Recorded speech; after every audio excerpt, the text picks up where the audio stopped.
নবী সাল্লাল্লাহু আলাইহি সাল্লাম উপলক্ষে সারসিনা শরীফের হযরত পীর সাহেব কেবলার নির্দেশ মোতাবেক বাংলাদেশ ছাত্র হিজবুল্লাহ ঢাকা মহানগর কর্তৃক আয়োজিত ঈদ মিলাদুন্নবী সাল্লাল্লাহু আলাইহি সাল্লাম উপলক্ষে মুবারক র্যালি এবং আলোচনা সভা।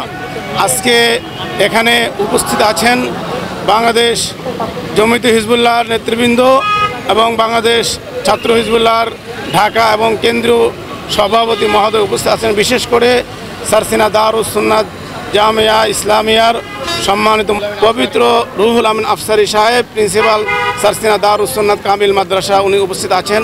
আরও অনেক পীর ভাই মুহিব্বিনরা উপস্থিত আছেন। আমরা পবিত্র ঈদ মিলাদুন্নবী সাল্লাল্লাহু আলাইহি সাল্লাম উপলক্ষে প্রতি বছরই 12ই রবিউল আউয়াল মাসে রাসূলুল্লাহ সাল্লাল্লাহু আলাইহি সাল্লামের জীবনী, তার পৃথিবীতে আগমন এবং তার জীবনী নিয়ে আলোচনা হয়ে থাকে। আজকে একটি অত্যন্ত মোবারক বিষয় হচ্ছে, একদিকে যেমন 12 রবিউল আউয়াল, অপরদিকে আজকে সোমবার। আমরা মাহে রবিউল আউয়াল উদযাপন শুধু মিছিল মধ্যে সীমাবদ্ধ নয়, আমরা বিভিন্ন আমলের মধ্যেই এই দিনটি পালন করে থাকি।